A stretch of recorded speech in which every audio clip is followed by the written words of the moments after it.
Ok, buenos días. Vamos a empezar con la clase de hoy. El día de hoy vamos a ver lo que son los campos magnéticos en el vacío y algunas aplicaciones, ¿no? Algunos cálculos en particular, ¿sí? Para terminar con lo que se vio en la clase anterior, fundamentalmente en la clase anterior se estableció, ¿no? Que, bueno, que el momento dipolar magnético en un lazo de corriente se puede establecer así, ¿no? Como la corriente por el área vectorial, ¿no? En el sentido de se escoge una dirección del contorno y se integra, ¿no? El área según la regla de la mano derecha, ¿no? Bueno, eso por ejemplo en el sistema internacional, ¿no? De manera general, la aproximación multipolar, sí, habíamos visto que nos quedaban diferentes términos.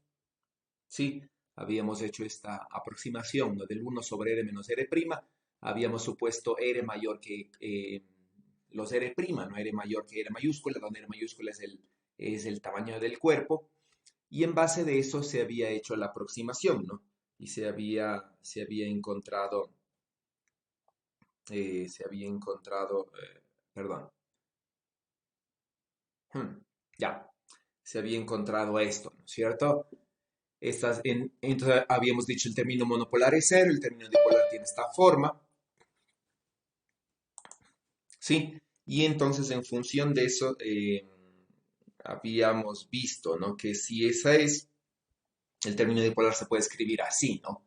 Básicamente, ¿ya? Entonces en vez de que sea R por la densidad de carga, como era en el término dipolar eléctrico, ahora es R cruz, ¿no? La densidad de corriente.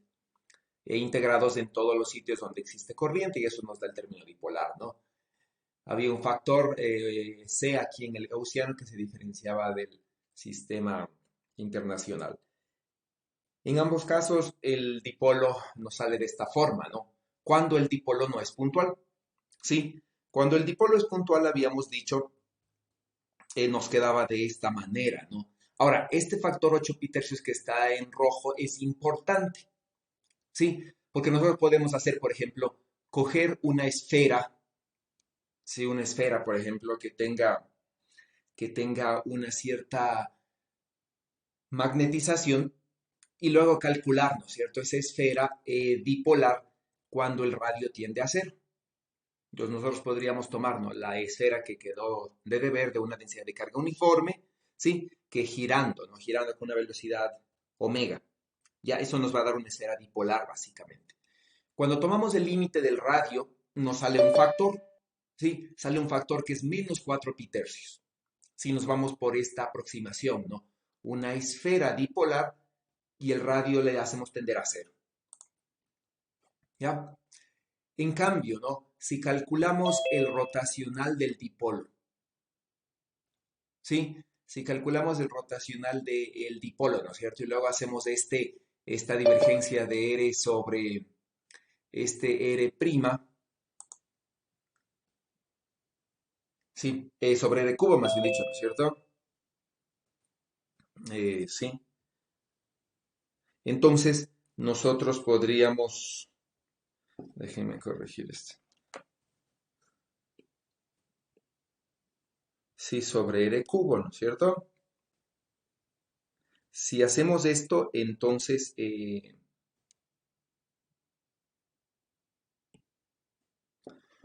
nosotros podríamos tener un factor como estos, ¿sí? Podríamos tener un factor como estos, ¿no es cierto? Que simplemente es el sumar este de aquí más este de acá, ¿ya? Entonces, al final, bueno, no voy a discutir mucho, pero al final, teniendo diferentes aproximaciones, se puede tener o una aproximación de esta forma, así como menos 4 pitercios, o una aproximación de 8 pitercios. Entonces, en este caso, no. En este caso, el verdadero, la forma correcta de calcular es esta de acá. ¿Sí? Es esta de acá, ¿no? Entonces, este término de aquí simplemente nos da el campo magnético dipolar de la esfera, que sería esta, ¿no es cierto? Incluido el límite cuando la esfera tiende a cero, ¿sí? Y este de aquí es el aporte que faltaba considerar, Ahora, ¿cómo sabemos, no es cierto, cuál es el correcto? ¿Sí? No hay forma teórica de saber cuál es el correcto. La única manera de definirlo, cuando se tienen dos formas coherentes de calcular algo, ¿sí? Es mediante un experimento. Entonces, la experimentación, ¿no es cierto? Lo que mira es la separación hiperfina de los espectros del átomo de hidrógeno. Sí, entonces básicamente, ¿no? El átomo o los electrones alrededor del átomo están girando en energías, ¿no es cierto? O bueno, con energía en radios definidos. Sí, entonces como el protón tiene un dipolo, ¿no es cierto? El protón, entonces ese dipolo, o ese, bueno, el dipolo general, ¿no es cierto? Se genera una interacción entre el dipolo del protón debido al spin y el dipolo del electrón, ya, que también se debe al spin, ¿no es cierto? Entonces, de esa interacción se puede medir el desplazamiento, la separación entre los niveles energéticos, que tiene que ver con los momentos magnéticos dipolares, ¿ya? Entonces, esos momentos magnéticos vendrían a representar en este caso algo como esto, ¿no? Entonces, cuando se mide la energía, el término que cuadra es este de acá, ¿sí? Entonces, realmente este es el término, ¿no? Entonces, y de ahí tiene que se define este valor, ¿ya?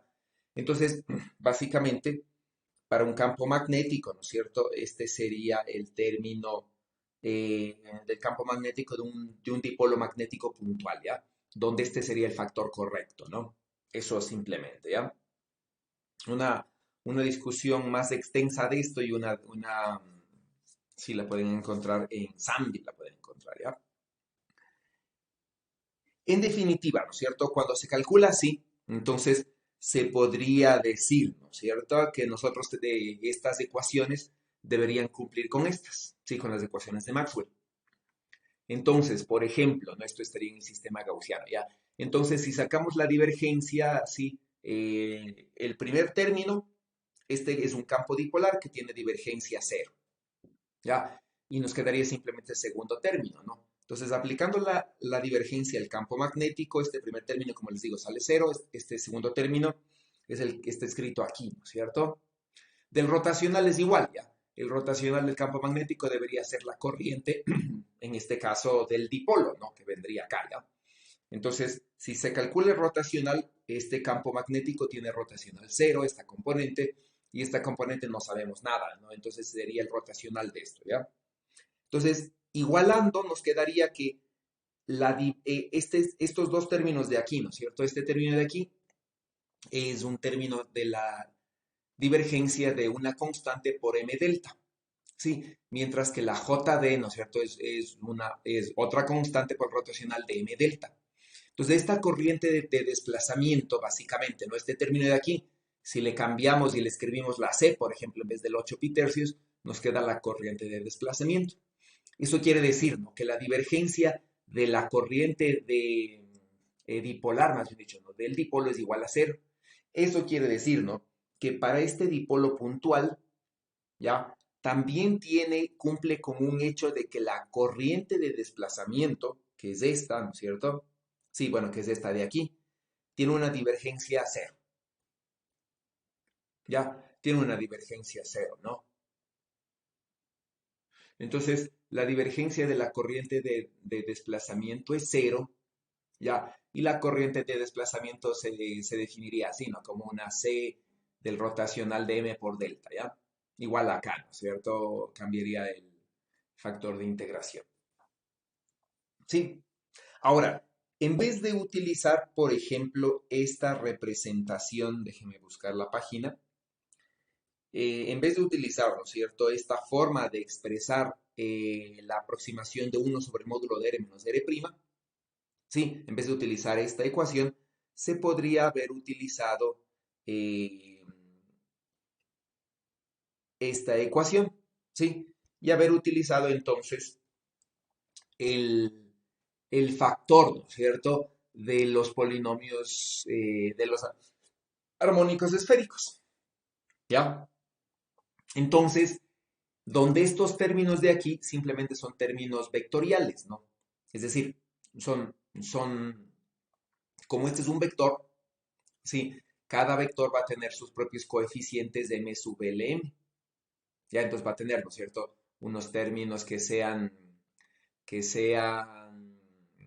acoplados para cada dirección. Entonces, en ese sentido, este es un vector y estas componentes de manera general son tensoriales. Entonces, va a tener sus propias componentes tensoriales en cada eje que relacionan las componentes de A, ¿sí? En X, Y, Z con estas de M, ¿no es cierto? LM para X, Y, Z también. Donde M sub LM sería así, ¿no es cierto? En la aproximación lejana. ¿Ya? En la aproximación cercana cambiaría, ¿no? El R' a la L subiría acá y el M sub L bajaría, ¿no? Entonces podríamos intercambiar, ¿sí? De manera que siempre podríamos tener, ¿no es cierto? El R menor, como habíamos dicho, y el R mayor, ¿sí? Y se elegiría, ¿no es cierto? En, en el sentido de que este coeficiente M sub ML puede ser, ¿no es cierto? Sí, puede ser de esta forma o puede ser de esta forma, ¿no? Podríamos tener para la aproximación cercana, luciría así.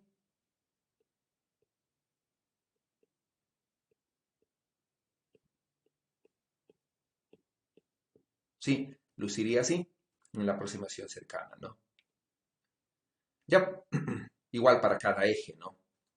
Y entonces el R que estuviera en el numerador, este R de aquí, subiría al numerador porque es el término más pequeño. ¿Ya? Este sería para el caso, ¿no? En que R' sea mayor que R. ¿Ya? Al contrario de aquí, ¿no es cierto?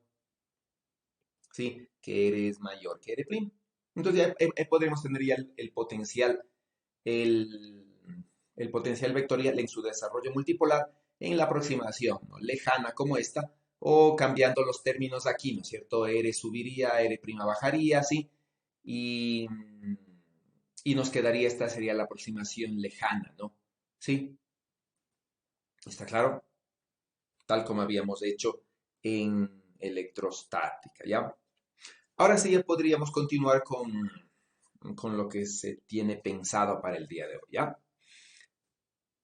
Básicamente vamos a hablar de algunas aplicaciones y vamos a ver algunos campos, ¿no? Entonces, veamos primero un solenoide, ¿sí? Entonces, en un solenoide, ¿qué es lo que nosotros tenemos? Básicamente, ¿no? Nosotros tenemos un cilindro, ¿sí? Tenemos un cilindro, digamos así, ¿ya? Y sobre ese cilindro se hace un embobinado, ¿sí? Entonces, el embobinado se hace sobre el cilindro y de ahí se tiene, ¿no es cierto? Un alambre por el cual circula una corriente. Esto se puede modelar como si fueran espiras independientes que están circulando así. Entonces, para una espira, ¿no es cierto? El campo magnético, bueno, ustedes están haciendo el ejercicio, pero básicamente tiene esta forma, ¿no? Entonces tiene una forma dipolar aquí, ¿sí? Y este es el modelo del campo magnético, ¿no? Entonces, si superponemos esos campos magnéticos, ya si superponemos varias espiras así, estos campos que están curvándose, ¿no es cierto?, con la espira de que está acá arriba, ya vamos a tener, ¿no es cierto?, una espira arriba que genera un campo magnético como el azul, acá una espira en color café, ¿no es cierto?, que genera este campo. Entonces, en este punto, ya por la simetría entre las espiras que hay arriba y abajo, se van a sumar los campos y el campo solamente va a ser hacia arriba. ¿Sí?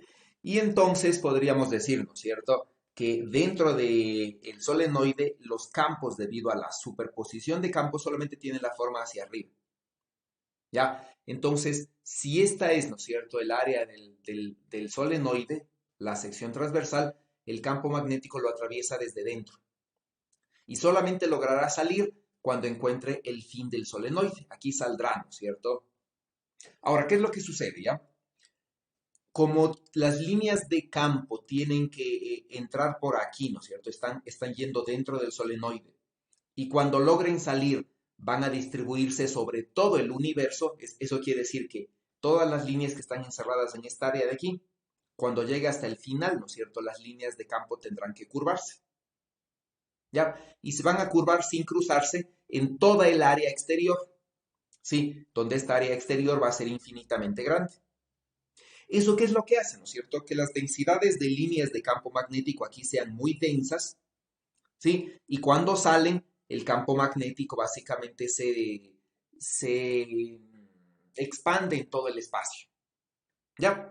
Por lo tanto, se supone, ¿no? Se supone ya como que el campo magnético cuando logra salir del solenoide es cero, ¿ya? Porque básicamente se expande las líneas de campo en todo el espacio, ¿no? Y la intensidad del campo es la densidad de las líneas de campo. Entonces, como se expande en todo el espacio, sí, porque esta área es pequeña, ¿no es cierto? El área azul y el área de aquí afuera, que debería ser color amarillo, es infinitamente grande, entonces el campo básicamente fuera del solenoide es muy pequeño, ¿ya? Y se desprecia y se hace cero. Entonces, dentro de un solenoide solamente se supone que hay un campo dentro del solenoide, ¿ya? Si es que este alto es muchísimo más grande, ¿no es cierto?, que el radio. Se supone como si funcionaría un solenoide infinito, ¿ya? Entonces, ¿no? Cuando se hace la ley de Ampère, básicamente, ¿no? La circulación del campo magnético es igual al flujo de la corriente. Entonces, ¿no? Si el campo magnético está yendo hacia arriba, por aquí adentro, acá afuera es cero. Entonces, como este campo magnético, ¿no es cierto?, está yendo paralelo al eje, escojo un contorno recto como estos, ¿no? En lo cual solamente hay flujo, solamente hay circulación en este lado del contorno, en este lado interno, ¿no es cierto? No hay circulación porque B es ortogonal a esta dirección del DL, y afuera no hay circulación porque el campo afuera es cero.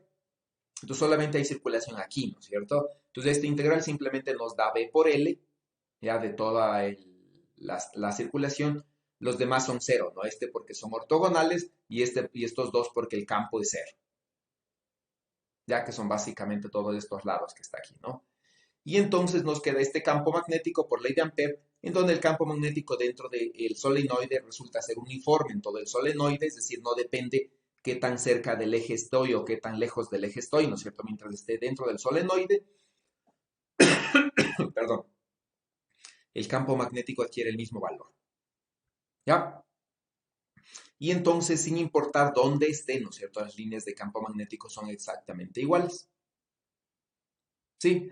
Eso dentro de un solenoide, ¿no? Y fuera del solenoide, ¿sí? Las líneas de campo magnético, si aquí están saliendo, aquí están entrando, pero se asume como que fueran cero, ¿no? Si el solenoide es lo suficientemente largo. ¿Sí? Preguntas de esto. Eso es más o menos algo que ustedes ya vieron en electromagnetismo y ahora estamos repasando, ¿no? Sí, eso para un solenoide. Un toroide, sí, un toroide no es nada más que esto, ¿no es cierto? Es una figura, por ejemplo, que en este caso no tiene una sección transversal circular, cuya circunferencia, si le hago un giro, ¿no es cierto?, alrededor del eje de aquí, sí, del eje Z, digamos, este giro me da una figura de revolución que se llama, que tiene una sección transversal circular, ¿no? Entonces, esta figura de revolución se llama un toroide, ¿sí? Igual, ¿no es cierto? En vez de tener una sección transversal circular, yo puedo tener, por ejemplo, como así, como aquí, ¿no es cierto? Una sección transversal cuadrada y hago girar, ¿sí? Y se forma una figura de revolución. Entonces, esos toroides, ¿no es cierto? Que pueden tener cualquier forma la sección transversal, básicamente la corriente entra, sube, ¿no es cierto? Por el interior y baja por el exterior, por ejemplo, al revés, ¿no?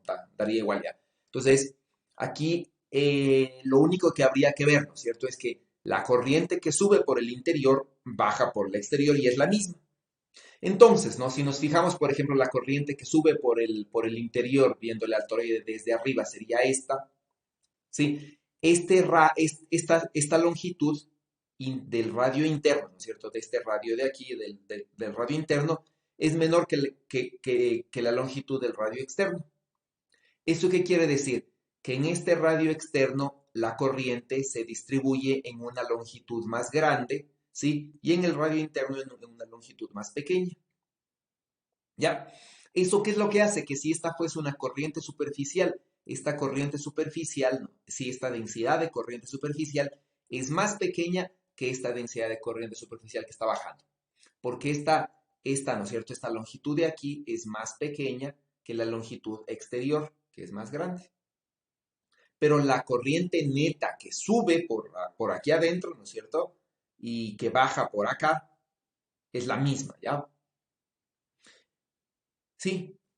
Entonces, ¿no? Lo que ustedes pueden ver es que si cogemos un contorno, ya que sea igual, ¿no es cierto? Que esté con el mismo eje, si cogemos un contorno, este contorno va a tener la misma simetría que la figura de revolución y el campo magnético va a ser así, ¿no es cierto? Va a haber aquí adentro. Fuera, si cojo un contorno acá afuera, por ejemplo, ¿sí? Si cojo un contorno, por decirles, por aquí, ¿ya? Básicamente, ahí no hay, ¿no? Corriente que le atraviese y el campo magnético es cero. Sí, porque no hay ninguna corriente que atraviese, sí, ya, no hay ninguna corriente que atraviese por aquí, ya, por esta área, ¿no? Si cojo ahora en cambio, por ejemplo, un contorno, sí, si cojo un contorno externo, por ejemplo, ese, sí, hay corriente que le atraviesa, ¿no? Que es la corriente que sube por el interior, es decir, esta corriente que está subiendo por aquí, y la misma corriente le atraviesa una vez más al bajar. Entonces, si cojo un contorno no circular exterior, ¿sí? La corriente que le atraviesa neta es cero, ¿no? Porque la que sube por aquí adentro es igual a la que baja por acá afuera. Ya, la que sube por acá adentro, ¿no es cierto? Es igual a la que baja por acá afuera y el contorno está acá, ¿no es cierto? Grande aquí. Ya, entonces en ese caso también el campo magnético es cero. Eso quiere decir, ¿no? Que el campo magnético es cero tanto dentro, ¿sí? Tanto dentro, es decir, fuera de la sección transversal del toroide, el campo magnético es cero, en todo el espacio, ¿no? Excepto aquí adentro. ¿Sí? Y si se calcula, por ejemplo, en ese caso, igual, ¿no es cierto? Suponiendo un toroide así como esta forma, ¿no? ¿Sí? De radio R, ¿sí? Donde el radio interno voy a llamarle R1, el radio externo voy a llamarle R2, y aquí puede ser, ¿no? Un toroide con cualquier sección transversal. Puede ser cuadrado, puede ser circular, puede ser de cualquier forma. El campo magnético no va a variar. Entonces, se calcula la circulación del campo en este contorno que básicamente les va a dar, ¿no es cierto? B por 2pi el radio, el radio de esto que se llama R, ¿no es cierto?, la corriente neta que atraviesa por la superficie de este contorno, ¿ya? Y la corriente que atraviesa simplemente es la corriente que está subiendo por aquí, que no es nada más, ¿no? Que el número, bueno, si estos son espiras, por ejemplo, yo conozco el número de las espiras, es el número de las espiras por la corriente de cada espira. O si es corriente superficial, debería calcularle, ¿no? Pero básicamente va a ser algo así, ¿ya?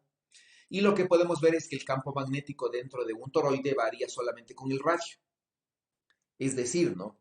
Que si yo me voy acá, por ejemplo, no depende del alto, ¿sí? No depende si estoy acá arriba o estoy acá abajo, no depende del alto, ¿ya?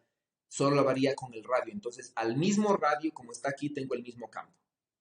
Sí, va a ser más intenso cuando esté más cerca, bueno, más cerca, ¿no es cierto?, del radio interno y va a ser menos intenso cuando esté más afuera del radio externo. Cuando ya me salgo del cuerpo, de la sección transversal del toroide, el campo es cero, ¿no? Entonces solamente hay campo aquí adentro, ¿ya? Y está circulando así, ¿no?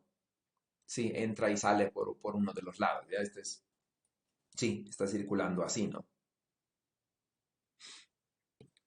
Eso para un toroide, ¿ya? Sí.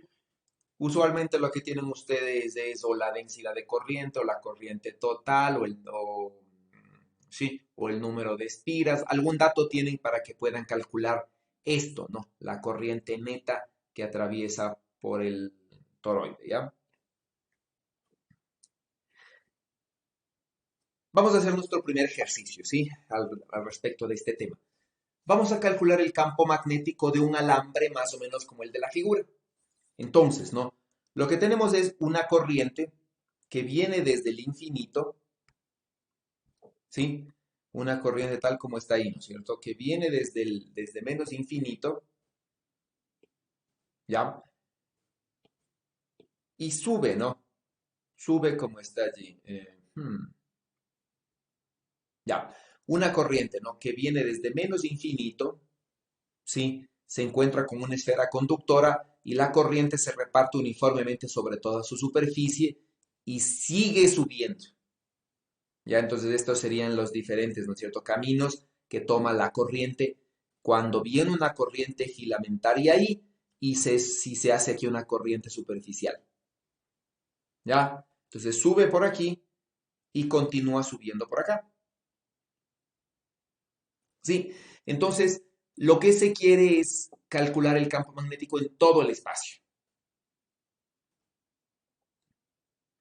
¿Cómo haríamos esto?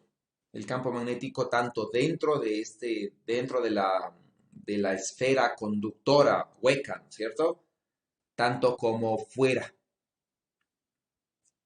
¿Sí? ¿Cómo calcularíamos el campo en todo el espacio? ¿Qué podríamos hacer? Con ley Utilizando, de ¿no es Ampere, cierto? tal vez. Utilizando, perdón que le interrumpa, simplemente utilizando obviamente, ¿no? Es una aplicación directa de lo que son toroides y solenoides, ¿no? Sí, es más o menos está buscado como aplicación directa de esos casos o de uno de esos casos, ¿no? Ahora sí, Daniel, dígame. Sí, eso mismo decía con ley de Ampere, similar a un toroide. Ya, ¿y cómo hace con ley de Ampere? Porque si usted dice, ¿no es cierto? Cojo un contorno, por ejemplo, por aquí, ¿ya? Ese contorno no es simétrico, por ejemplo, vamos a hacerlo un poquito más grande, ¿sí? Ese contorno no es simétrico si cojo un contorno, por ejemplo, un contorno idéntico por acá, ¿ya? No son iguales, ¿sí? ¿Por qué? Porque este contorno de aquí, ¿no es cierto? No ve una única corriente aquí, sino que ve una corriente filamentaria aquí y aquí arriba ve una corriente superficial sobre una esfera. Sí, en cambio este de acá, pongámosle justo este contorno, pongámosle, por ejemplo, mm, ya pongámosle aquí en el centro. Sí, entonces ahí, por ejemplo, este contorno, ¿no es cierto?, ve una esfera simétricamente dispuesta. Entonces, debido a la superficie de esta esfera por donde circula corriente, no puedo utilizar ley de Ampere, tal como está el ejercicio. Sí, porque no hay simetría, ¿no? Hay simetría en el eje sí, digamos, de alguna manera, pero conforme el alto cambio, no hay simetría, ¿sí? No es lo mismo este contorno acá abajo, ¿no es cierto?, que este contorno acá, que un contorno acá arriba, ¿sí? No es igual. Entonces, si yo pongo diferentes contornos similares, ¿no?, de el mismo radio en diferentes alturas, veo diferente corriente. Entonces, tal como está, no puedo aplicar. ¿Qué podríamos hacer? ¿Sí?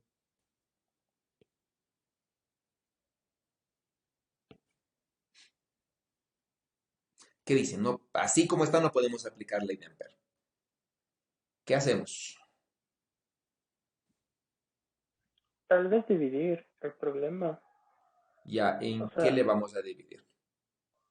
solo en el problema de la esfera y luego tal vez sumarle el campo de una corriente filamentaria. Ya, ¿cómo le separamos la esfera? Porque sí, ¿no es cierto? Vamos a separar este, ¿ya?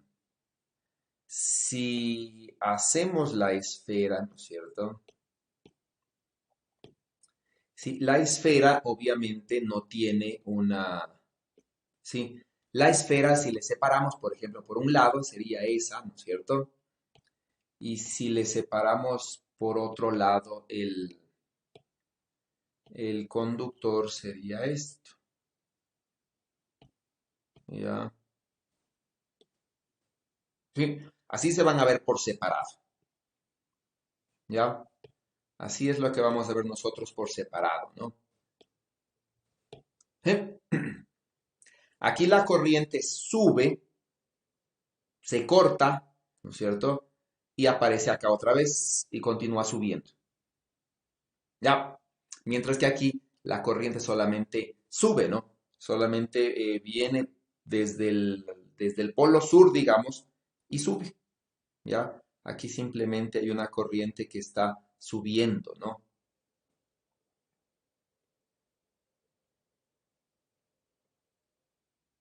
Sí, entonces, sí, aquí es lo mismo, ¿no es cierto? Aquí simplemente tengo una corriente que está subiendo.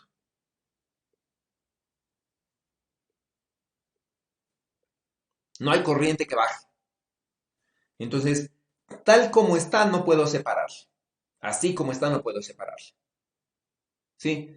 Porque aquí hay una discontinuidad en la corriente. La corriente no puede desaparecer de aquí y aparecer acá y continuar viajando. ¿Ya? Porque no habría una un flujo cero, ¿no es cierto? Si yo cogería una superficie cerrada, por ejemplo, aquí así, ¿sí? Tendría corriente que simplemente entra por acá abajo y no sale. Y por lo tanto, el flujo, ¿no es cierto? La divergencia de J sería diferente de cero.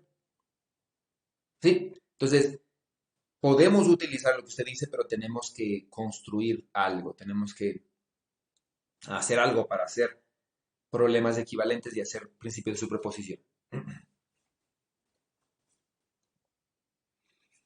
¿Qué hacemos?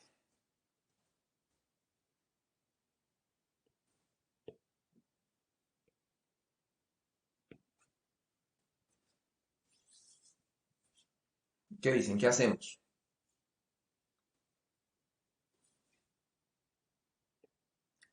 ¿Cómo arreglamos a este ejercicio? ¿Cómo le hacemos que la divergencia sea cero?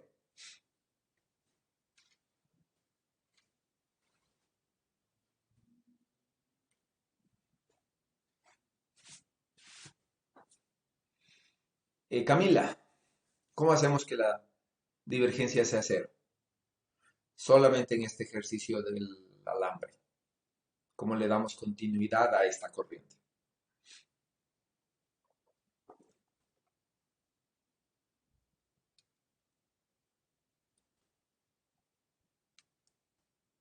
Camila, Pero eso, o sea, para, pensamos que se hicieron para poder así utilizar la ley de Ampere. O sea, eh, no le entendí, ¿puede repetirme, por favor? no, o sea, no, era una pregunta, porque no entiendo por qué necesitamos que se hacer. Mm, a ver,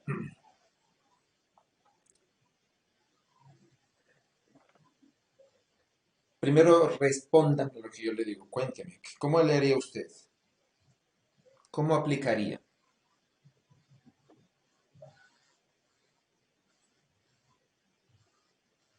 ¿Cómo le daríamos continuidad? Porque la corriente, para que sea continua, ¿no es cierto? Debe venir por algún lado y regresar por el mismo lado.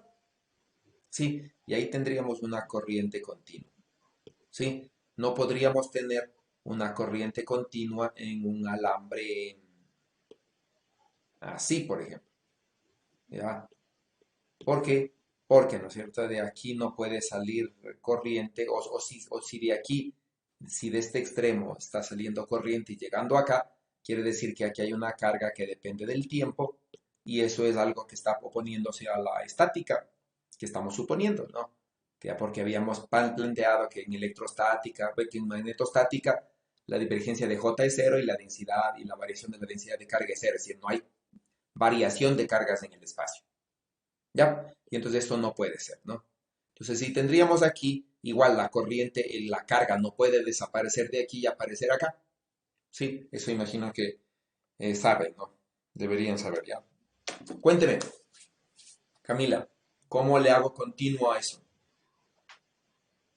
Entonces, no debería estar como que en un circuito, o sea, estar ¿Perdón? en unidad, no debería estar como que en un circuito, o sea, unidad a una fuente y llegar a tierra. Ya, pero aquí no tiene nada que ver tierra.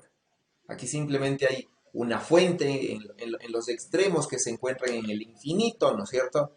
Acá en el infinito estas cosas están conectadas a una fuente, ya que hace que aparezca esta corriente. Ya, pero esto se supone que estaría, ¿no es cierto? Hay algo, ¿sí? Y prácticamente en el infinito, porque estos siguen infinitamente subiendo y vienen desde el infinito. Entonces, en el infinito hay algo como una fuente que hace que permanezca esta corriente, ¿no? Uniéndose aquí. Entonces, la carga va hasta el infinito y de alguna forma, ¿no? Por el infinito vuelve a entrar desde el infinito acá y continúa subiendo. Ya, excepto que aquí, ¿no es cierto? Sube y cuando llega a la superficie, sube por la superficie y continúa subiendo. ¿Qué construcción hacen? ¿Qué construcción hacen?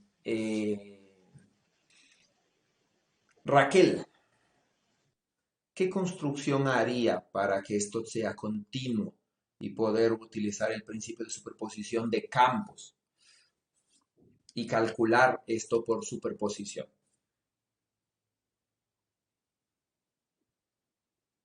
¿Cómo le da continuidad a este ejercicio?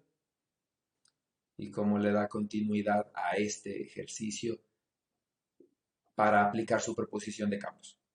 Porque en el ejercicio completo no pueden aplicar ley de Ampere, ¿no es cierto? El ejercicio luce difícil, pero por superposición de campos es muy fácil. Raquel, ¿qué hacen? Ya está pasando, profe, pero la verdad no sabría cómo resolverlo. Porque el inicio igual, cuando estaban juntos, pensaba hacerle con la ley de Ampere, pero después como nos explicó que no, que hay diferentes, o sea que no es igual para cualquier contorno que se coja, pero no sabría cómo hacerle continuo. Profe, yo tengo una idea, pero no sé si esté bien. Dígame. Quizá ya separamos las dos esferas. Y si ponemos una línea en el interior de la esfera, de tal manera que la corriente pueda bajar, por así decirlo. Ya, entonces, ¿no es cierto? En el interior de la esfera ponemos una línea. Ya supongamos que ponemos esa línea, ¿ya? Déjenme.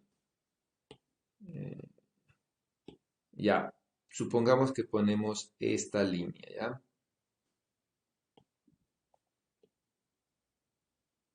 Sí, entonces ponemos esa línea, ¿ok?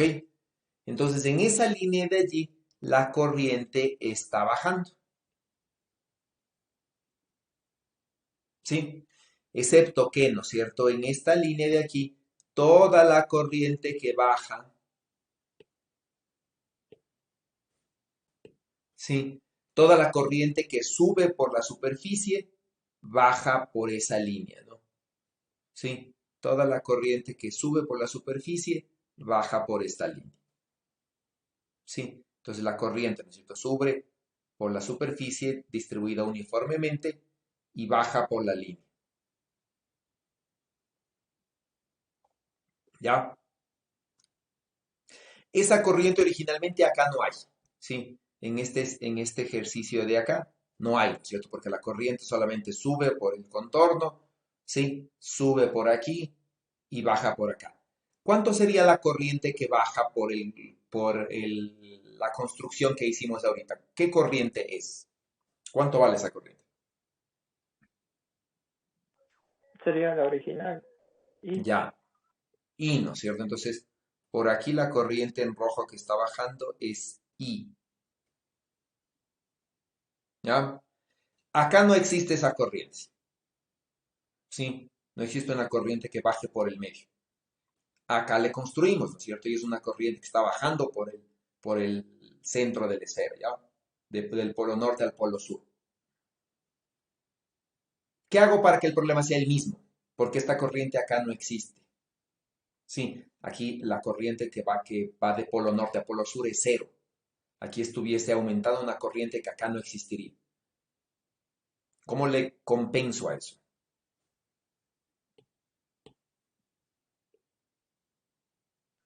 tal vez duplicando las filamentarias. sumando una corriente en el espacio que dejó la esfera, pero que esté hacia arriba. O sea, Ya, completando el hilo, mejor dicho. Exactamente. exacto, ¿no es cierto? Entonces, en el principio de superposición, ¿sí? O para utilizar el principio de superposición, lo que hacemos es esto, ¿no? Entonces, básicamente, la misma corriente que estaba al otro lado, ¿sí? Ahora por aquí está subiendo, ¿sí? Por ahí está subiendo, ¿no? Entonces, ahí la corriente, ahora aquí en este caso, sube y es una corriente I. Entonces, cuando superponemos, ¿no es cierto?, este alambre infinito que lleva una corriente I hacia arriba, con este toroide que sube, que tiene una corriente superficial que sube por aquí y baja por acá, cuando superponemos este alambre rojo, ¿no es cierto?, que sube corriente I, con este alambre rojo que baja corriente I, si le superponemos, se hace este ejercicio, en donde no hay ninguna corriente aquí, ¿sí? Y toda la corriente que sube por aquí, ¿no es cierto? Es decir, que sube por aquí, se distribuye uniformemente sobre la superficie y continúa subiendo. Entonces, sí, aquí yo ya le podría utilizar Ampere porque ya ahora sí ya puedo construir un contorno, ¿sí? Y sobre cualquier contorno yo veo exactamente el mismo campo, ¿no? Ya no hay problema si subo o si bajo porque veo la misma corriente, ¿ya? Y acá hago lo mismo, ¿no es cierto? Acá aplico las ecuaciones de un toroide. Entonces, básicamente, fuera el campo magnético es cero, ¿no es cierto? Para cualquier punto fuera el campo magnético es cero, no importa dónde coja, ¿ya? Mientras me mantenga en el eje, el campo magnético es cero, ¿sí? Por la ley de Ampere. Y acá, en cambio, no cojo un contorno dentro, por ejemplo, aquí este contorno en cualquier altura, ¿sí? Y utilizo la ley de Ampere y ya puedo calcular el campo magnético del toroide. Y al final, ¿no es cierto? Simplemente tengo que sumar en las regiones respectivas, ¿sí? El campo magnético, ¿no?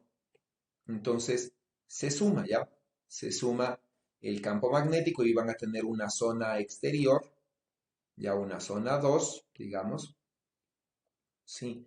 Y van a tener una zona interior que va a ser la zona 1. ¿Sí? Entonces en la zona 1 calculan un campo, la superposición del campo de este, más el campo del toroide, ¿sí? Y en la zona 2 solamente influye el campo del alambre. Y entonces en este punto de aquí, por ejemplo, en un punto de acá, ¿no es cierto? Ni siquiera se entera el sistema que existe una corriente superficial. Es decir, ¿no? La corriente que genera este arreglo es la misma corriente que genera este para cualquier punto fuera de esta circunferencia, de esta esfera. ¿Sí? Para cualquier punto fuera de esa esfera, ya el campo es exactamente igual. ¿Ya? Ni siquiera se entera el sistema, ¿no es cierto? Para cualquier punto fuera, ¿sí? Para cualquier punto por acá fuera, ya ni siquiera nos enteramos, no podemos experimentalmente saber que existe esto. Sí, para nosotros, para cualquier punto aquí afuera, ¿no es cierto? Fuera de esta esfera, el campo magnético es solamente el de un alambre infinito. Sí, cuando venimos acá adentro, ahí recién aparece la superposición entre el campo del alambre infinito con el campo del toroide. Sí, cuya corriente superficial sube por aquí y baja por acá. ¿Ya? Entonces este ejercicio le terminan, por favor, para que ustedes puedan aplicar las ecuaciones de los toroides y esas cosas, ¿ya? Preguntas.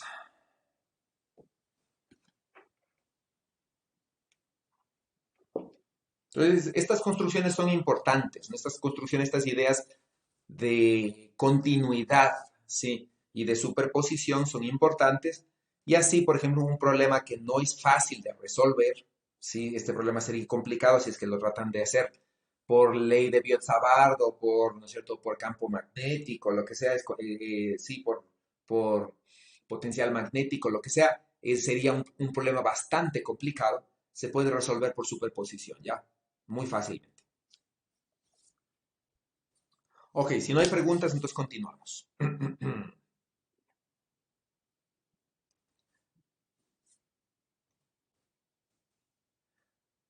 Vamos a continuar con lo que se conoce como la fuerza y el torque entre dos circuitos, ¿no? Ya habíamos establecido, sí, clases anteriores habíamos establecido que si, por ejemplo, por aquí tenemos, ¿no? Una corriente de un alambre, por ejemplo, ¿sí? Y acá tenemos otra corriente de otro alambre, ¿sí? Básicamente la corriente del alambre del eje, por ejemplo, genera un campo, ese campo magnético es el que está aquí en rojo, ¿sí? Que básicamente va a interaccionar con las cargas en movimiento de la corriente y prima, en este caso de la otra corriente. Ya, de manera, ¿no es cierto?, que nosotros podríamos calcular la fuerza. Y esa fuerza le habíamos calculado, no habíamos expresado, si ustedes recuerdan, teníamos una ecuación que tenía una forma, bueno, ¿no? Habíamos dicho para dos alambres, ¿no? Habíamos dicho la fuerza de 1, 2, ¿no es cierto?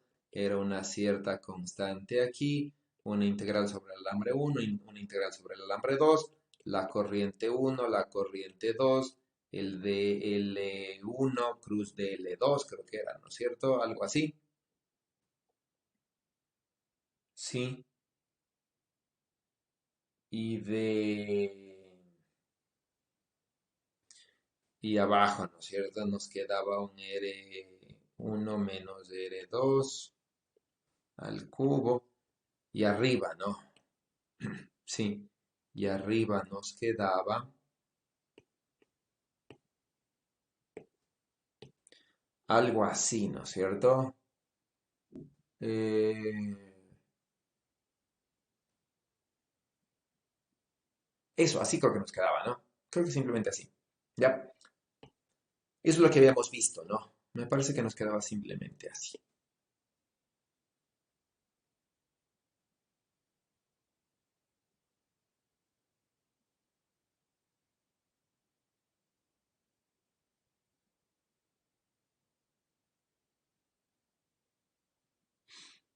No me faltaría una.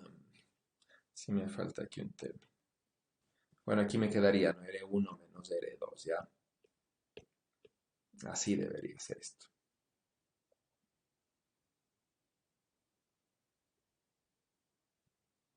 Sí. Y esto entonces es. A ver, es R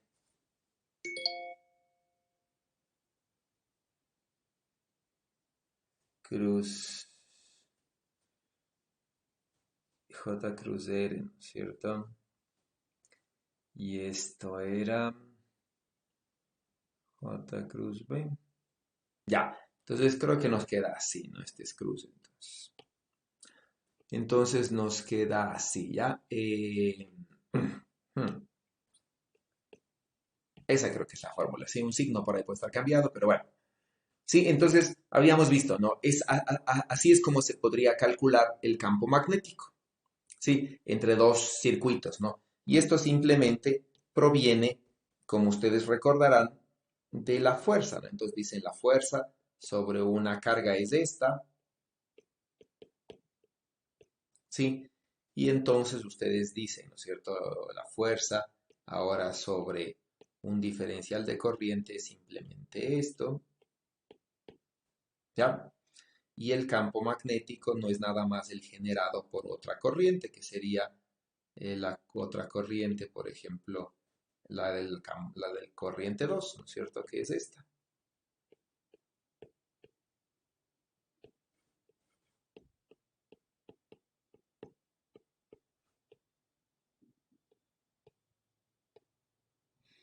¿Sí? Que es esa, ¿no? Entonces, la corriente 1 interacciona con el campo 2, ¿sí? La corriente 1 interacciona con el campo 2 y el campo 2 es generado por la corriente 2. Ya, entonces simplemente nos reemplazamos esto aquí para corriente filamentaria, reemplazamos esta ecuación, integramos todo, ¿sí? Y aquí nos quedaría entonces esta ecuación de acá arriba, ¿no es cierto? Entonces, eso ya habíamos establecido, ¿ya? Entonces se establece que dos corrientes ejercen una fuerza a través del campo magnético que genera. Entonces, por ejemplo, acá, ¿no es cierto? Yo podría decir, puedo calcular para esta corriente filamentaria y puedo calcular el campo magnético, ¿sí? Tal como está aquí, ¿no es cierto? Ese campo magnético de la corriente I interacciona con la corriente I' y generando una fuerza, ¿sí? Entonces aquí voy a tener, ¿no es cierto? Para la corriente I' de manera general tengo estas líneas de campo de allí, ¿ya? Y lo que se puede tener es entonces las líneas de corriente, ¿sí? Y entonces yo voy a tener líneas de corriente que vienen así, ¿no es cierto? Entonces estas son las corrientes, ¿ya? Sí, entonces aquí vienen las corrientes que van circulando, por ejemplo, así. ¿Sí? Y entonces se calcula, ¿no? Se calcula, por ejemplo, la corriente que la fuerza, ¿no? Sobre el lado 1, ¿ya? Que sería esta de aquí, ¿sí? Y la fuerza sobre el lado 3, que sería esta de acá abajo, ¿no? Donde simplemente lo único que cambia es la distancia, ¿sí? Sobre el lado 1, que sería este interno de aquí, la distancia vale D, y sobre el lado 3, que sería el de acá afuera, la distancia vale D más A, que es lo que está acá, ¿no es cierto? ¿Sí? Sobre el lado 2 y sobre el lado 4 se puede ver que es un poquito más difícil, ¿no es cierto? Porque sobre el lado 2 aparece una variación de la intensidad del campo magnético, porque el campo magnético varía con el radio, entonces la distancia, ¿no es cierto? Radial varía sobre el lado 2, y bueno, simplemente se puede calcular, ¿no? Entonces se calcula para el lado 2, por ejemplo, esta es la integral, ¿no? El radio varía entre D hasta D más A, ¿sí? Y simplemente esto nos sale la fuerza 2, ¿no? Y la fuerza sobre el alambre 4 es igual y opuesta, ¿sí? Entonces, cuando se suma toda la fuerza, ¿sí? La fuerza total me sale así. Eso quiere decir que aquí hay una fuerza atractiva. Ya, simplemente es una fuerza atractiva, ¿no? Entonces, la fuerza trata de, trata de atraer este aquí, ¿sí? Trata de atraer este alambre hacia acá. Ya, es una fuerza atractiva, ¿no? Sí, eso por un lado, ¿ya? Ahora, por otro lado, ¿sí? Por otro lado, existe un torque. ¿Por qué aparece un torque, ya? ¿Por qué aparece un torque? Vamos a ver eso, ¿no? Entonces, tenemos un alambre, ¿sí? Por el cual está circulando una corriente y ese alambre, ¿no es cierto?, genera un campo magnético, ¿sí? Genera un campo magnético que está circulando así, ya que está circulando así, ¿no es cierto? Aquí están las líneas de campo magnético, ¿verdad? Y entonces tenemos el campo magnético. ¿Sí? Ahora, acá tenemos otra sección, por ejemplo, del otro conductor. ¿Sí? Y entonces, este campo magnético interacciona, por ejemplo, con la sección transversal de este conductor, ¿no es cierto? Interacciona justo con caramba, interacciona, ¿no es cierto? Justo con esta sección transversal de aquí. Voy a poner la sección transversal que me interesa con rojo. Entonces, justo interacciona con esta sección transversal. ¿Ya? Entonces, cuando interacciona con esta sección transversal, aquí aparece un diferencial de fuerza que aparece solamente sobre esta sección transversal. ¿Sí? Este diferencial de fuerza, obviamente, ¿no? Está haciendo una fuerza que habíamos visto, por ejemplo, para el caso que tenemos acá, el diferencial de fuerza es una partecita de este y está en la dirección menos X, por ejemplo. ¿Sí? Entonces aquí aparece un diferencial de fuerza, ¿no es cierto? Hagámosle más grande, que digamos, este es el diferencial de fuerza. ¿Ya? Ese diferencial de fuerza está aplicada en alguna posición. Por ejemplo, digamos, está aplicada en la posición, con otro color, está aplicada en la posición R.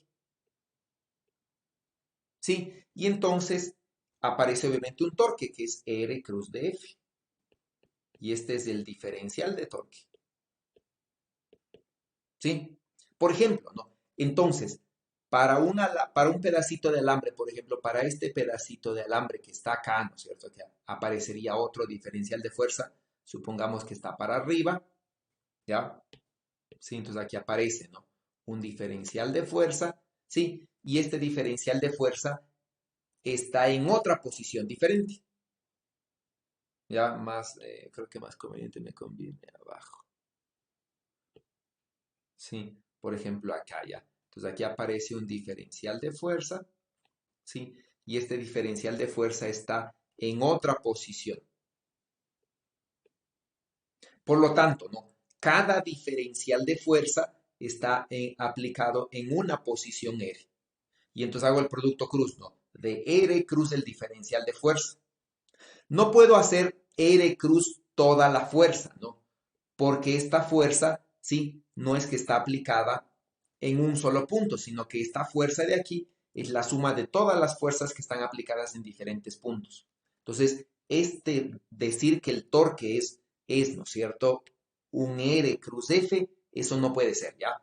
No puedo aplicar aquí la fuerza total porque esta posición está indeterminada, no es una posición única donde se aplica una fuerza total, sino que está distribuida en todo el alambre. Sí, entonces esto es incorrecto, ¿no es cierto? Y lo que tengo que hacer es realmente sumar los torques sobre cada sección del alambre, porque sobre cada sección del alambre hay diferente fuerza. Entonces, por ejemplo, sobre esta sección del alambre hay una fuerza acá, para acá adentro, sobre esta sección del alambre de aquí, sí, hay una fuerza, por ejemplo, para afuera. Ya, sobre una sección acá arriba, ¿no es cierto? Hay una fuerza hacia arriba.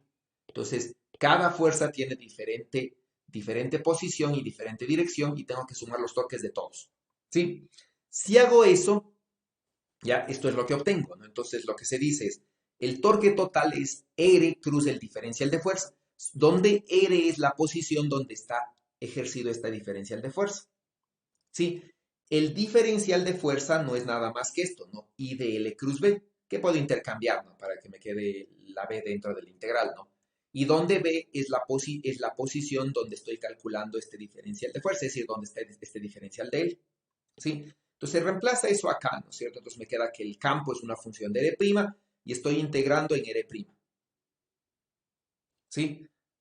Estoy integrando en R', ¿no? Aquí falta un vector. Estoy integrando en R', ¿ya? Entonces, se hace, ¿no es cierto? El torque sobre el alambre 1, ¿sí? Ustedes pueden analizarle. Entonces, aquí está puesto, ¿no? El torque sobre el alambre 1, ¿sí? Ya está puesto, ¿no es cierto? El torque sobre el alambre 3, donde este torque está en la dirección Y, ¿no es cierto? El torque sobre el alambre 2 y el torque sobre el alambre 4.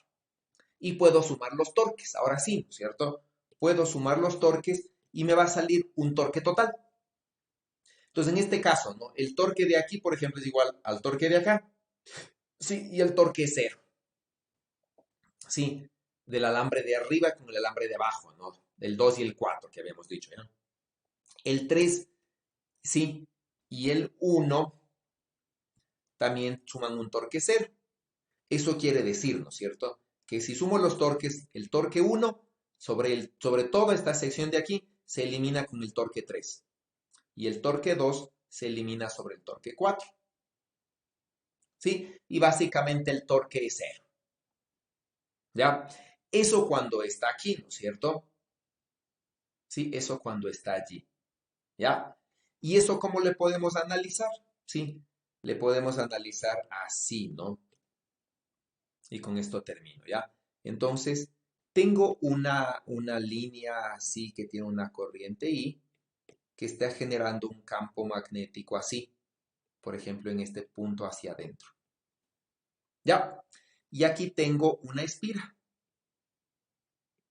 ¿sí? Que tiene una corriente I' en esta dirección, ¿ya? Y la corriente I' la voy a ver ahorita como un dipolo. Entonces, el dipolo magnético, ¿no es cierto?, de esta corriente I', ¿sí? Tiene una dirección por la regla de la mano derecha, si ustedes le hacen, tiene un dipolo que tiene una dirección hacia adentro. ¿Ya? Y entonces el dipolo magnético, ¿no es cierto? Si represento esta espira como un dipolo, el dipolo magnético está en la dirección del campo. ¿Sí? Es decir, ¿no? Esto es como tener un imán, ¿sí? Con el polo sur-norte aquí y tener otro imán acá, ¿ya? Con el polo sur-norte aquí. Y si están con el polo sur-norte aquí, estos dos están bien alineados y no va a pasar nada, ¿no? Es decir, están estables. Pero, por ejemplo, ¿ya? ¿Qué pasa si yo tengo algo así? ¿Sí? ¿Qué pasa si yo tengo algo así? ¿Sí? Aquí, ¿qué es lo que yo tengo? ¿No es cierto? Tengo un campo magnético que está yendo hacia acá, ¿sí? Y tengo un dipolo magnético que si le hago el de la espira, ya hagámosle con otro color, está yendo hacia acá, ¿sí? El dipolo magnético por la regla de la mano derecha está yendo hacia acá. Es decir, ¿no es cierto? Esto es como tener un imán en esta dirección, ¿sí? Y otro imán en esta dirección. ¿Qué es lo que va a pasar? ¿Sí? ¿Qué es lo que va a pasar? Los dos imanes van a tratar de alinearse, que es la idea de una brújula, ¿no? Entonces, ¿qué es lo que sucede? Este va a tratar de alinearse y ya va a aparecer un torque. Entonces, ¿no es cierto? Esta espira va a tratar de alinearse con el campo hasta estar alineado. Entonces, aquí aparece un torque, ¿sí? Y ese torque trata de alinear el campo magnético de este con el campo magnético de este, ¿sí? Y eso es lo que ustedes tienen que calcular, ¿ya? Entonces, quedamos ahí por ahora. Todo esto es, ustedes lo habrán aprendido en electromagnetismo, ¿no es cierto? Y podrán hacerlo de manera fácil. Ya, por favor, hagan esto de deber, estas dos cositas que están aquí, ¿no es cierto? De deber, revisen esto y nos vemos el día lunes. ¿Alguna pregunta?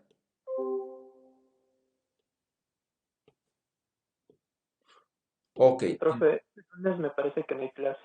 Ah, sí, bueno, el día lunes no hay clase, ¿verdad? Por las votaciones. Entonces nos vemos el día martes. Listo, profe, hasta luego.